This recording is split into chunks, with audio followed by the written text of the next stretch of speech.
Hello everyone. आज की इस वीडियो में एक बार फिर से हम जेकेएसएसबी जूनियर असिस्टेंट पर बात करने वाले हैं। बट सबसे पहले अपडेट यूट्यूब स्टूडेंट्स के लिए, वो एस्पिरेंट जो सभी यूट्यूब से पढ़ रहे हैं, हमारे यूट्यूब चैनल से तैयारी कर रहे हैं जेकेएसएसबी जूनियर असिस्टेंट की, आप सभी के लिए आज संडे है तो आज का वीकली टेस्ट जो है वो अपलोड हो चुका है।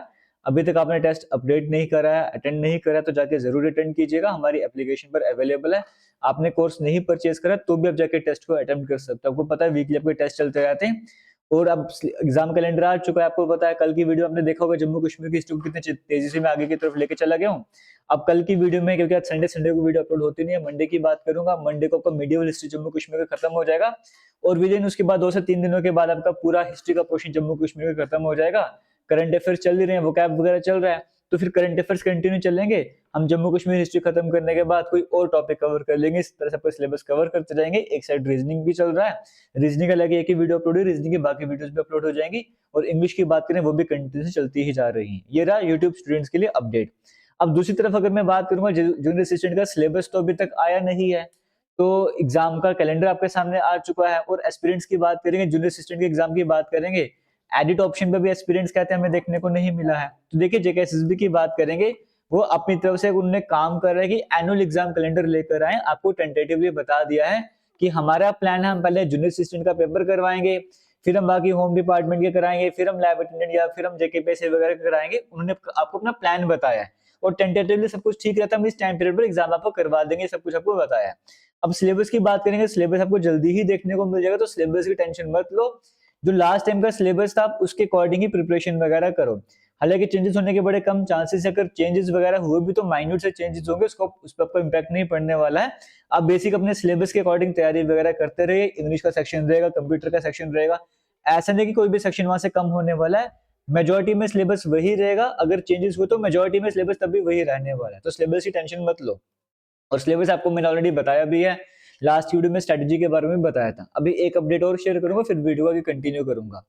लास्ट टाइम आपको मैंने बताया था, कल से 1-2 दिन पहले एक कूपन कोड शेयर कर गया था उन सभी एस्पिरेंट्स के लिए जो चाहते हैं कि हम हमारे पास कंटेंट अवेलेबल हो, बस हम तैयारी वगैरह करते रहें। तो उनके लिए हमने कूपन कोड अप्लाई करता है सो दैट वो कोर्स पे डिस्काउंट मिल सके। ऑलरेडी कोर्स 450 रुपीज का था, उसमें और डिस्काउंट मिला था, अब वो डिस्काउंट एंड हो चुका था। एक बार फिर से स्टूडेंट्स ने रिक्वेस्ट करी कि कूपन कोड को दोबारा से जनरेट करा जाए, तो आप सभी के लिए फिर से कूपन कोड आ गया, लेकिन इस बार 30 स्टूडेंट्स के लिए है। देखो जी, आप चाहे जूनियर असिस्टेंट का सेपरेट कोर्स ज्वाइन करो, चाहे आप फाउंडेशन कोर्स ज्वाइन करो।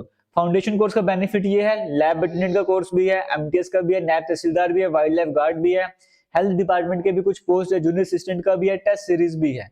तो मैं तो यही रिकमेंड करता हूँ कि आप जूनियर असिस्टेंट को सेपरेट लेने से फाउंडेशन कोर्स ज्वाइन कर लो।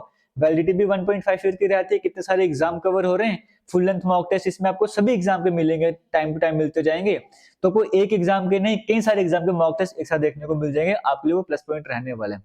बट आपकी अपनी मर्जी है, अगर आप जूनियर असिस्टेंट का कोर्स ज्वाइन करना चाहते हो वो कर लो, फाउंडेशन करना है वो कर लो। कूपन कोड आपको अप्लाई करना है ओनली 30, क्योंकि ये कूपन कोड जो है, डिस्काउंट जो सिर्फ 30 स्टूडेंट्स के लिए रहने वाला है। ऑलरेडी 2 दिन डिस्काउंट चल रहा था, अब रिक्वेस्ट पर एक बार फिर से कूपन कोड जनरेट करा गया, ओनली 30 कूपन अप्लाई करके आप इस एक्स्ट्रा डिस्काउंट को अवेल कर सकते हो। कमेंट सेक्शन डिस्क्रिप्शन बॉक्स में लिंक मिल जाएंगे।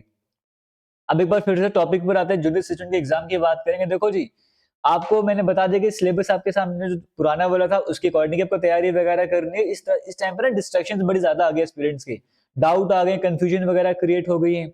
तो कंफ्यूज नहीं होना, आपको डिस्ट्रैक्ट नहीं होना है, बस एक बात पे फोकस करना है कि कोई कुछ भी कहे, चाहे कोई कहे कि जेकेएसएसबी का एग्जाम कैलेंडर वैसे ही आ गया है, आपको पागल बनाने के लिए आ गया, इस टाइम पर एग्जाम नहीं होंगे, टेंटेटिव है, सिलेबस नहीं आया। चाहे कोई आपको बोलता है मैंने सिलेबस कवर कर लिया, मैं मॉक टेस्ट की तरफ जा रहा हूँ, मुझे मॉक टेस्ट देने, कोई कहता है मेरे अच्छे मार्क्स, कोई कुछ भी कह रहा है, चाहे पॉजिटिव बात है चाहे नेगेटिव बात है, आपने उसको न्यूट्रल वे में लेना है। आपका सिर्फ काम है कि आपको एग्जाम क्रैक करना है। अब एग्जाम क्रैक करने के लिए सिलेबस आपके सामने है, आपने इसको कवर करते जाना है। आपने नंबर सिस्टम कवर कर लिया एक बार, फिर जब तक एग्जाम आ रहा है कोशिश करो उसकी हर दूसरे दिन तीसरे दिन प्रैक्टिस वगैरह करते रहो, 15-20 मिनट लगाते रहो। आपने नंबर सीरीज कर दिया, लेटर सीरीज कर लिया, प्रैक्टिस इनकी करते रहो। एग्जाम आने तक देखो ऐसा है कि कंपटीशन इस बार ज्यादा है, आप सभी को पता, तभी रिटन एग्जाम पहले भी करवाया जा रहा है। अब कंपटीशन ज्यादा है तो पेपर है तो बिल्कुल ही डिफिकल्ट आ जाएगा।